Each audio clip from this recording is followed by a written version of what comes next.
Alright, so I will be reviewing the 3 chapters of Ego is the Enemy. The 3 chapters is Aspire, Failure, Success, some life-changing knowledge. The painful prologue. Epiphanies do not exist. Quote Jeff Bezos himself. He reminds himself that there was no aha moment, that it was just continually growing, learning, and building. Modern psychologists' definition of ego: one who is dangerously focused on themselves, disregard of others.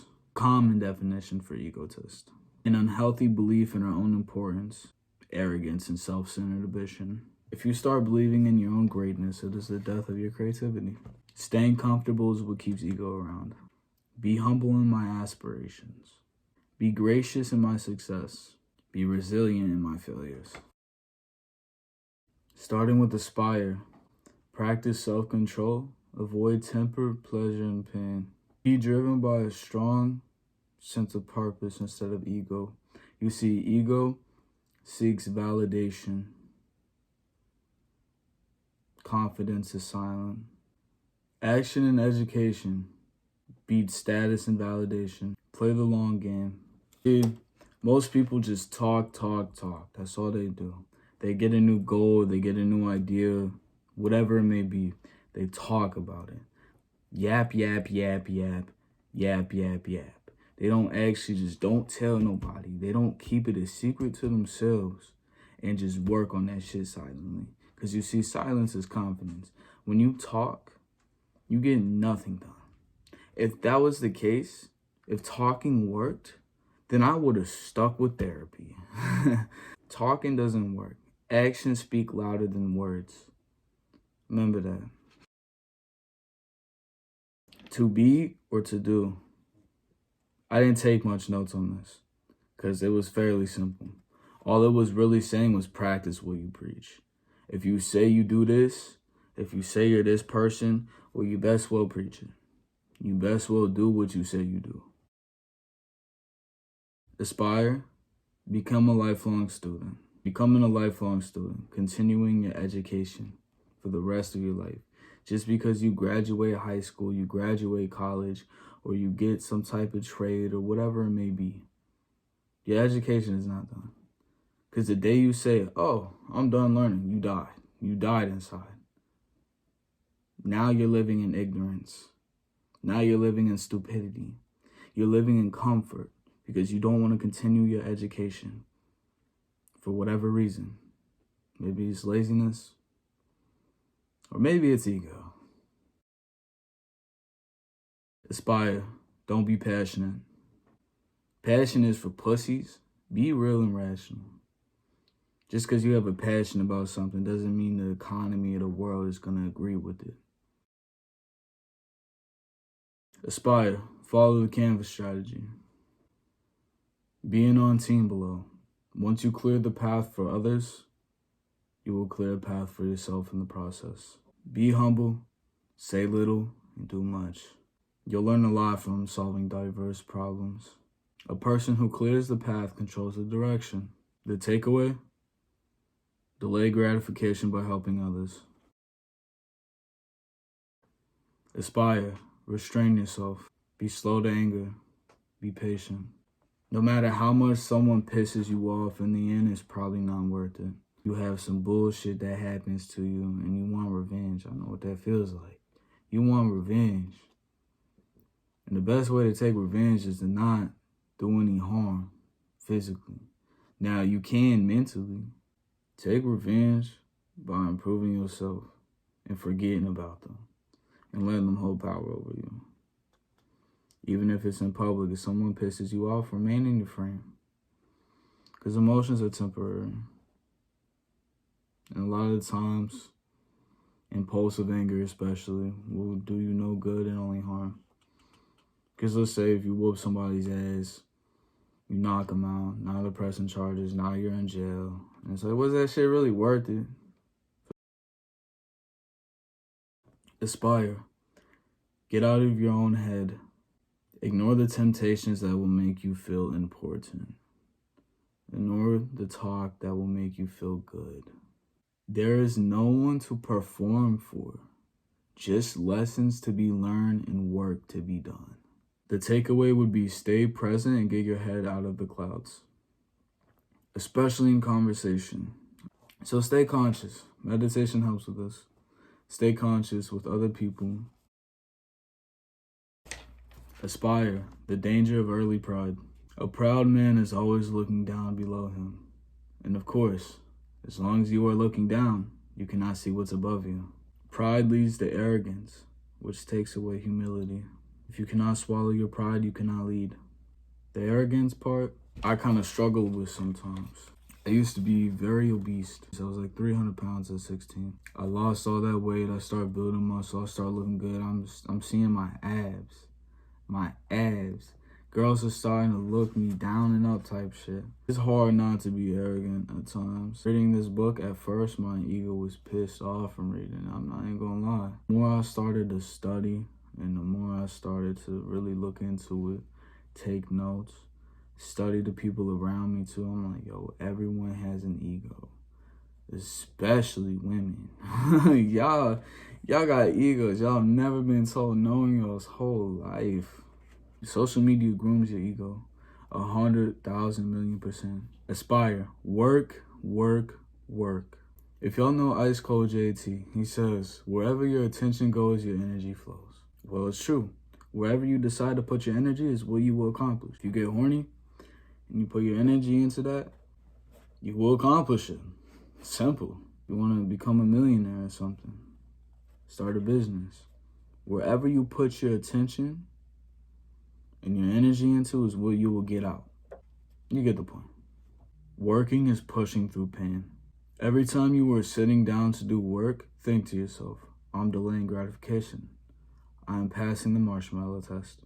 Stay away from distractions and endless chatter. When you are not practicing, remember somebody somewhere is practicing, and you don't see that they're practicing.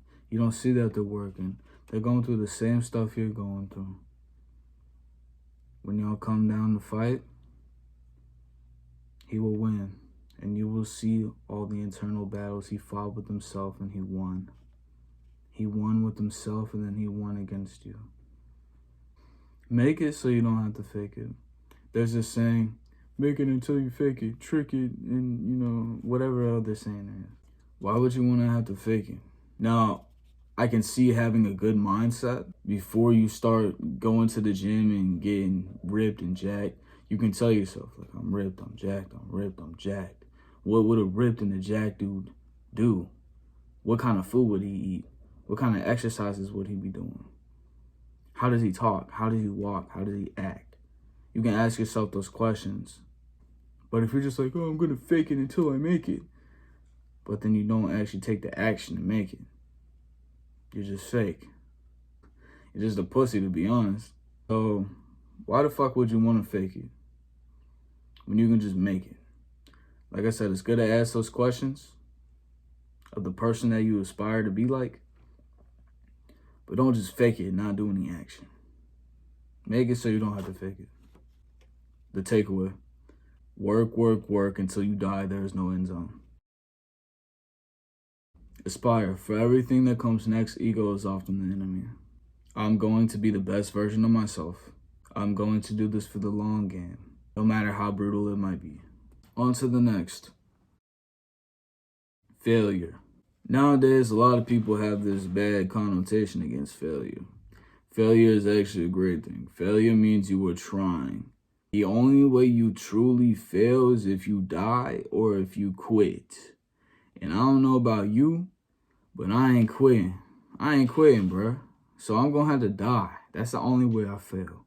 And if I die, I'd be dead, and I wouldn't care that I failed because I would be dead. This one book I read, Outwitting the Devil by Napoleon Hill. There was a saying in there that I grasped and I liked. Failure plans to succeed to success. It is up to you to water, nurture, and grow it. So just because you fail doesn't mean you're going to learn something from it every time. You have to seek out and learn from it. Dead time. Passing or waiting. Say you're waiting for somebody. Say you're in the airport. You go on your phone and you have TikTok for some weird fuck reason. and you're scrolling, consuming, consuming. You are wasting your time. People are getting rich off of your time. And you're just allowing it. You're just bending over like a little bitch and getting fucked by it. How'd that make you feel? That pissed me off. A lifetime learning, growing, and utilizing every second that you have that passes. Malcolm X, before he was Malcolm X, he got arrested. He was doing bad shit he wasn't supposed to be doing. He robbed somebody, got 10 years, and went to prison or jail, one of the two. He thought to himself, he can either use his time and utilize it and make it the best thing that ever happened to him, or he can sit there mad, angry, upset, pissed off, resentful, regret, doing nothing. He could have went up in there and met the wrong people and continued to further his crime life. But instead, he read every single second of the day he could, learned every single second, which eventually made him the man that he would become. Failure. The effort is enough. Showing up and trying is enough. Making a commitment to yourself that you're not going to give up and you're going to continue to persevere is enough. The work is enough. The effort is enough. Ego will try to halt you. Ego will try to make you take the safest option. I mean, honestly, why would you do something if it's not guaranteed? This YouTube video isn't guaranteed. Just because I publish it, it doesn't mean it's going to get 1 million views. It's not guaranteed. It can get 1 view. I can be spending all my time just to get 1 view. That's what my ego would say. If it's your purpose, it doesn't matter. You'll do it, even if the outcome isn't guaranteed. If it feels like you were put on this planet to do something, it doesn't matter about the outcome, the money, the this or that.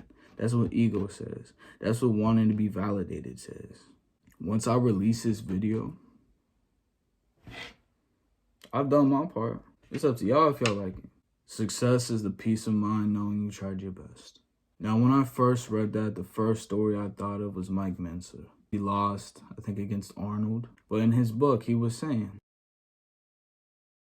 true success isn't about winning. It's about everything you encountered that led you up to the point knowing you tried your best. Failure, Fight Club moments. Doing the unthinkable in response to the unbearable. We escalate. That is ego in its finest form. Somebody hurts your ego and then you escalate it. And boom, next thing you know, somebody's dead because somebody got hit too hard and they fell on the ground and busted their fucking skull open. Now they're dead. Now you're facing a murder charge. Don't escalate. Don't have an ego. I mean, everyone can have an ego to a certain extent. It's just like how everyone gets horny. Keep it under control. Be aware. Awareness is the first step. When I was a porn addict, from 12 to 16 to 17, I was clueless. Had no idea. I was just like, this shit is just fun. Like, I'm rubbing my meat to other people fucking on camera. This shit is so fun. I wasn't aware.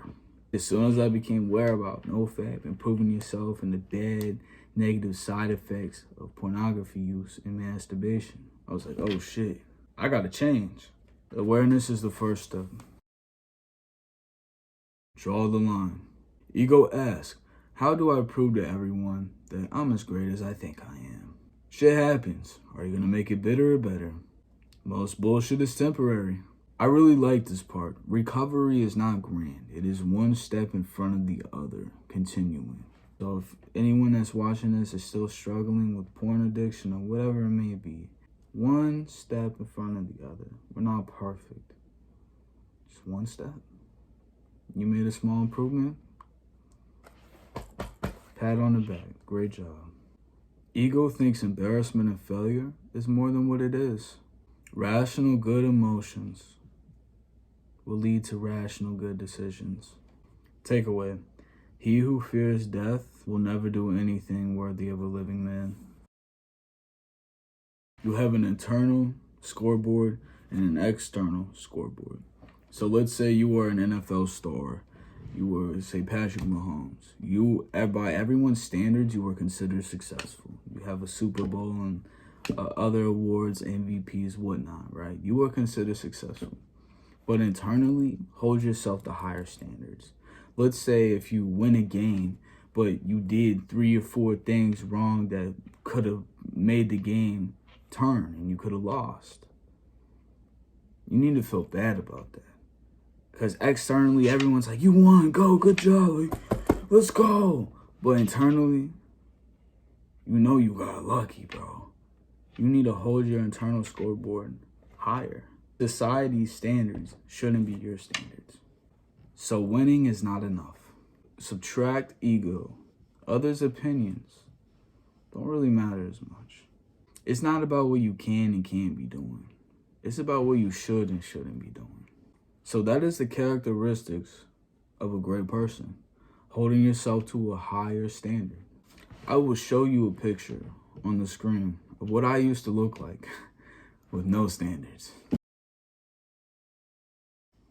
Takeaway: destroy ego with high standards and continuous education. Failure: always love. The paradox of hate and bitterness. Have you ever tried to hate on somebody or put somebody down and it does the opposite? That's called the Restrain effect. Attempts to destroy something out of ego or hatefulness ensures that it'll last forever. Those who try to degrade somebody are only really degrading themselves. Takeaway: always love. Love beats hate and ego. Love is freedom. For what often comes next, ego is the enemy. Any fool can learn from their own experiences. The trick is to learn from others. See much, study much, suffer much. That is the path to wisdom. So that was this whole ego is the enemy review / guide. I went over the painful prologue, aspire, failure, success. All the notes I took. A screenshot of this, you can. So yeah, ego is the enemy. I think it's a great book. I was honestly pissed off when I first read it because I'm like, damn, this motherfucker's talking about me, talking shit about me. I had that talk shit, get hit mentality. But I mean, on a real note, it is a great book. It is a great book. There are a lot of great sayings and a lot of great words. I'd say the 2 things that I took away the most that I will learn on a day-to-day basis without having to go through these notes would be the lifelong student and alive time or dead time. For some reason, those 2 just stick with me. So it's like in any moment, whatever I do, I could have just opened my phone and went on YouTube, or opened my computer and went on YouTube, but instead I decided to record a video. So I could have either chose dead time or live time.